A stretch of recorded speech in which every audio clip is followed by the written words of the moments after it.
Happiness through curiosity on the Ranveer Show.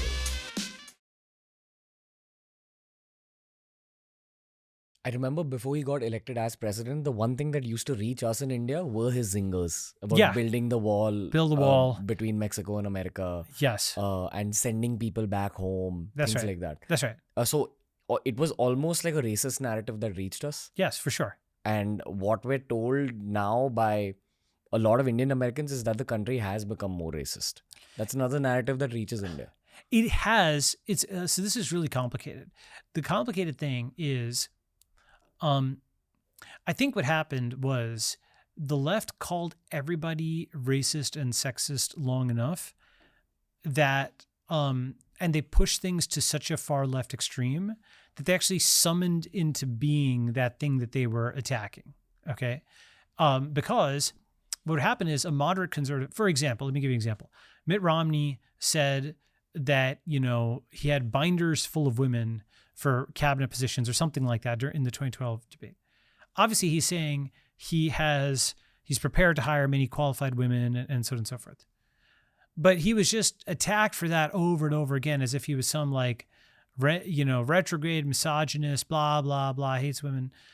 And so what that did was essentially a lot of conservatives realized, wait a second, if they're going to be attacked as, racist, fascist, Hitler for asking for some immigration controls or saying binders full of women and they're just dragged as a sexist, what's going on there? Basically, you have to find folks who would not cancel you. And so essentially that's what led to this,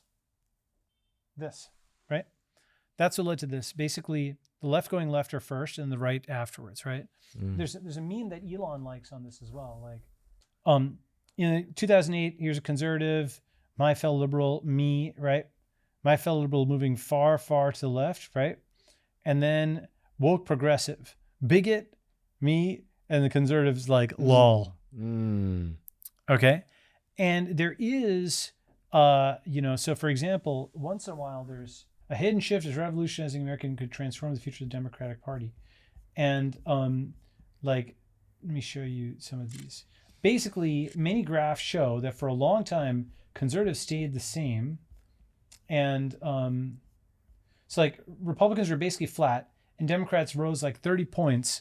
Suddenly, oh my God, we need to continue. Like, did anything really change here? No, they just got different propaganda in my view, right? This went to 64 points in like 4 years, right? And again, racism as a term was used much more, right? This, by the way, after the first black president. What happened? It's this thing where a lot of Republicans found and conservatives found that they were going to be called racist and sexist no matter what they did. And then the only folks who'd accept them would be those people who actually were racist and sexist. That's like part of it. Okay. And they essentially, what we have now, for example, in the USA is the breakdown of the center where, let's take, for example, abortion. Okay. You have in the US today, you have both trans surgeries and hormones on kids that are below 18 and full abortion bans, as opposed to the sort of centrist position of safe, legal, and rare that Clinton had in the 90s, right? So you have both extremes happening at the same time. Some people might consider one of them reasonable or whatever, right? And maybe they don't even consider them extreme or they consider them reasonable for their window. I'm not making any normative claim. I'm just observing that the center just got destroyed and split into two, right? I do think the left moved first, but now I think it's got a logic of its own, right? The right moves seconds, it reacts, but then it's now polarized enough, right? And I do think that the left in the US the left in the US got to the point that it's literally denying whether male and female exist. Okay. That's like basic stuff where you can see, I'm sure someone will get mad or whatever about this somewhere. Elon was very important on this. Just skip ahead for a second. By buying Twitter, he spent $44 billion and a good chunk of his own personal political capital energy to make it once again feasible to say in public, ask the question, what is a woman? That was like a year ago. Do you know that? June 2023, somebody put a documentary on Twitter asking that question, what is a woman, right? These kind of situations are a circus for people outside of America. For now, that's true. However, here's a caution.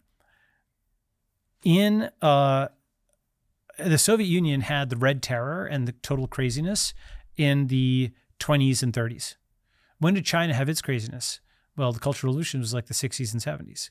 So it's like somebody gets sick and then they get better and they pass the virus to you.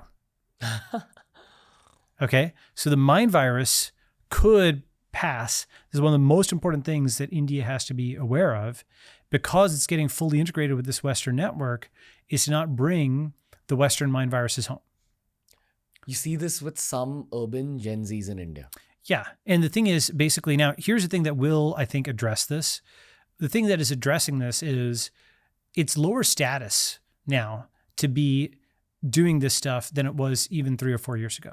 Much lower status.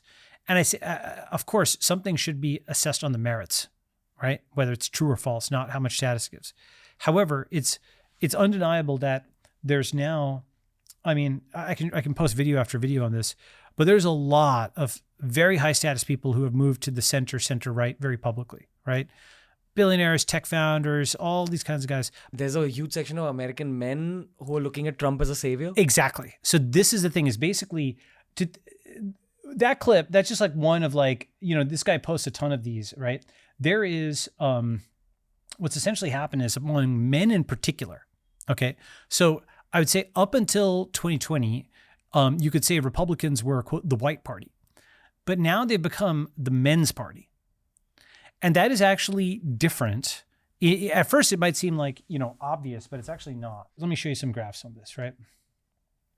So basically the only group in the US that votes Democrat are unmarried women, but they do so by 37 points. Okay. So when you say do so by 37, break that down. I mean 68 to 31. Okay. It's a huge margin for unmarried women. So married men, married women, and unmarried men all vote Republican. So it's not even like anti-women or something like that. Married women are favoring Republicans by 14 points. That's a lot, right? So the only demographic that votes Democrat are unmarried women, but they do so by so much. Okay. And this is like the people who watch The Handmaid's Tale and so on and so forth, right? And so there's this enormous gender gap that's open where women are on the left and men are on the right, that, like, in a sense, it's always been this way where Democrats have been, like yin and yang, right? Yeah. Like, yeah, yin is feminine and yang is masculine, right? Mm-hmm. And so Democrats have been the benevolent mother side of the government. It's going to hand out welfare. It's going to help you, right? And Republicans have, like, the stern father side of the government. It's going to blow up our enemies, and and it's basically safety and security. Okay, safety is right, protect our children and so on, and security is kill the enemy and so, right. And of course, you do need some of both, right? That's yin and yang in balance. But now we've actually got something where in many Western countries, it's literally the women's party, or the unmarried women's party, I should say, and the men's party. Okay, and when I say the men's party, the reason that's actually really important is, so here's this article that got, like, I think, almost 3 million views, right? So, and for text, that's a lot, right? So Republicans are becoming the men's party. So the obvious thing is Republicans have been attacked for decades as a party of rich, straight white men. So of course they're the men's party. But this is actually non-obvious because it's a huge shift in emphasis.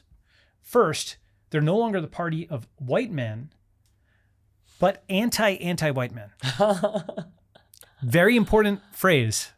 Do you understand what I'm saying? Yeah. So I think we're both anti-white. That is to say, I don't want to attack a white guy on the basis of his race or something like that. That's stupid, right? We like our white brothers. Yeah, exactly. That's what we're saying. Exactly. That's right. You shouldn't be attacked on the basis of these characteristics, right? However, the thing is that this is, once you say anti-white, that actually something clicks and you're like, but it's a big tent that does include non-white men as well, right? Okay. You just need to extend the common courtesy of not attacking white conservatives and libertarians on the basis of race, number one, right? Number two, it's not just the party of men, because married men, married women, and single men all vote Republican. As of 2022, only single women vote Democrat. And, the spicy version of this is they're unmarried, but they're married to the state, because that is actually taking the role of the protector and the provider. You know, if they want someone to protect them, they have to whistle for the police to come. If they run low on money, they need the state to go and give money, right? So it actually stands in that role. So third, it's now the Republicans are now the party of strength. And just like Trump, like pumping his fist is like that, but it's also like Brian Johnson, or it's, you know, Eric Prince, who's like a military guy, right? Now, importantly, though, this is not like the multiracial working class party, not exactly, because they don't see themselves as victims and unionized and so on. They see themselves as masculine, which is different. Get the right? job done. Get the job done and so on, right? And the thing about masculinity is it's actually a much better thing to position around than white, non-white, because basically in any society, you're going to have a 50% baseline of men. And then you add to that with, let's say, married women. And now you're actually quite competitive. And on the other side are the people who are not strong men and don't respect masculinity. And, you know, in general, the group that has strong, organized men is usually going to win in the medium to long run.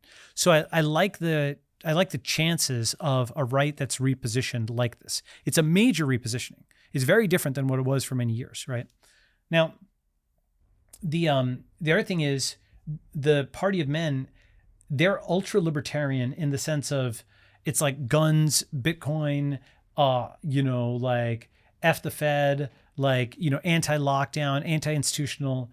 There's much less emphasis on military service, much less trust in centralized authority, much more, you know, Sigma male, right? Like the loner alpha, right? Than the company man, not a joiner alpha, loner alpha, very different, right? And so you know, one thing that's interesting about this was my analysis, right? And then a few months later, what was interesting was to see after the conviction, right? He let's say the sentence. I forget exactly what step, but after there was I think the jury verdict, right? He appeared here at UFC, and it's a really interesting thing. That's a very important admission, and that for the New York Times in particular to make. After verdict, Trump revels in embrace of his most avid base, male fans. Okay, the party of men. But here's the important part about this. The crowd was diverse in every way: ethnicity, age, nationality, except gender. It was almost entirely male. Fathers and sons, men on their own, men in suits, men in shorts. The precious few women attending appeared to be on dates. They all seemed to like Mr. Trump. Think about this. Think about what an enormous concession and retreat this is for the Democrats. In 2020, all they said is Trump's a racist, Trump's a racist. And now we're seeing, like, that's not just like one isolated video from TikTok. There is a lot of videos of Black men, Asian men, Hispanic men, men from all, you know, Indian men from all walks that are pro-Trump because of masculinity and strength. Okay. And also because they're anti-Biden. Think of Biden as like a ventriloquist dummy where like people write something for the teleprompter and then he reads it off, right? And so he's actually, you know, what's funny is Democrats will talk constantly about the dangers of dictatorship. And what they actually don't understand is leadership. And so they've gone so far in the opposite direction of leadership that they've implemented receivership. You know what receivership is? Receivership is when a company is not governed by its CEO. It's put into receivership, so it's governed by some outside body. It's like bankrupted, so it's in receivership. Okay? So that's what the Democrat Party is. It's headless because there's no one person in charge. Everybody feels they've got a slice of power. Versus the Republicans, which actually have a leader. Trump's in charge. Trump's in charge. And all the other Republicans are in favor of him. Well, he had to win a giant 10-year civil war for that, but yes. At this point, the Republican Party is definitely Trump's party. If you look at this over the arc of 10 years, just to calibrate, okay, the other day, see, it's a completely new experience for an elected Democrat to have the media just going after them to try to kill them. They're used to the media being on their side because the media is upstream of them and they push out their guy and, you know, right? Here, so look at this. Jen O'Malley Dillon was candid about how difficult the fallout had been in the 2 weeks since the debate where Biden showed Yasino. We've had 2 very, very hard weeks, very bad weeks. Biden's top political advisor has been saying in meetings, he's never seen a presidential candidate have more thrown at him than Joe Biden. You know what? I kind of think I've seen a candidate with a lot more thrown at him than Joe Biden got, right? And So if we can get through these 2 weeks, we can get through anything. So they are melting down and catching fire after 2 weeks of what Trump took for 10 years. It's kind of trying to create sympathy, right? For Biden. Poor old guy. He's having a lot thrown at him. Yeah, but exactly. But the point is, they're not, they're simply not used to all out opposition. They're not like real leaders. They're like cardboard paper mache propped up by an oligarchy, right? And actually, here's a visual of this. Because people talk about, oligarchy, regime, all this stuff or whatever, right? But I think a better way of thinking about it, a visual way of thinking about it, is the school of fish. This is you, and this is the Democrat Party. If you've seen the NPC meme, NPC means non-player characters, right? So all of them say the same thing in unison, right? We are all right. And so what this is often used as an insult to attack Democrats, and it actually cuts for them. They don't like it because it does cut close, since they're always looking for what did the experts say, right? They don't have onboard computation in the same way. Let me show you a concrete example of that. So like, would call, probably the person I called most was the Secretary of Health and Human Services in Massachusetts. She worked for a Republican governor just to, but when she was like, are you going to let them have professional, and we're like, nope. And she's like, okay, neither are we. It was like conversations like that. So that is how lockdowns happened. It wasn't science, right? This is how all decision-making is happening. You got a glimpse of how the school of fish operates. It's a peer-to-peer communications network. Are you doing that? Okay, I'm doing the same thing. And notice how they said it, right? They said, okay, I'm doing the same thing as you. Why do they do that? Because there's strength in numbers. You can't single out any one of them. If they're all saying the same thing together, like, for example, here's another example. In late 2020, right as the election was happening, there was a story on Hunter Biden's laptop.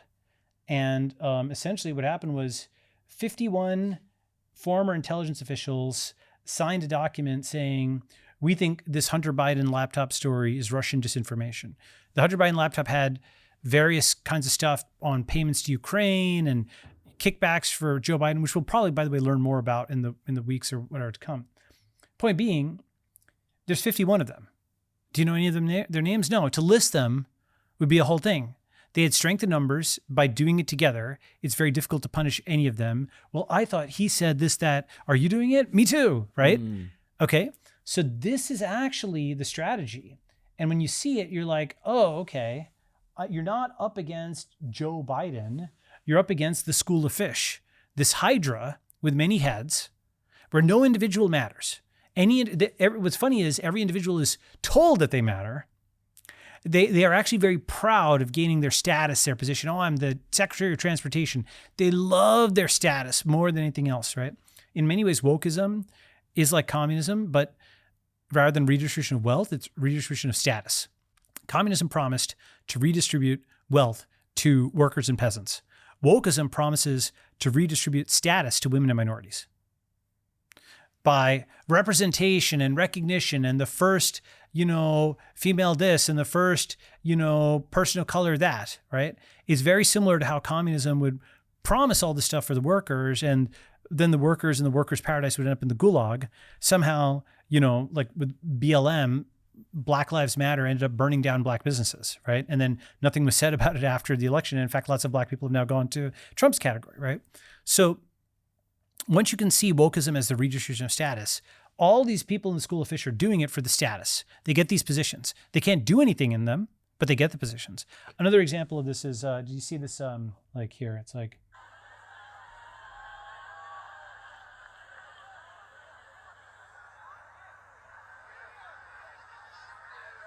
okay. So now, like by contrast, the old Secret Service, basically the before and after, this is what it was under Trump. Okay. And that's what it is now. And so these people, they just really like, they've seen these movies. I want to be a secret. I've dreamed of it since I was a little, this and that. And so, and no one can say no to them. They just want the status of it, but they can't actually do the job, right? Basically, we saw with Mandy Cohen how she said, are you doing this? Okay, I'm doing this too. How the 51 intelligence officials all said it was a fake article about Hunter Biden. And so none of them could be singled out. None of them could be punished. And we saw how several of them, many of them, just care about maximizing their status. They don't care whether they can actually do the job, right? And so that is essentially how to think about the Democrat Party and the blue side is they're almost, all the talk about equality means they're against heroism. They're so against, quote, dictatorship that they're against leadership and, in fact, for receivership. And that's what they've converted the party into. Biden is favored because he's weak, because he is essentially barely able to feed himself at this point, right? And so everybody can kind of do their own thing and there's no boss to tell them what to do. And, they can loot the public blind while somebody else takes the public blame, which is Biden. There's hundreds of people running around the administration doing whatever the heck they want.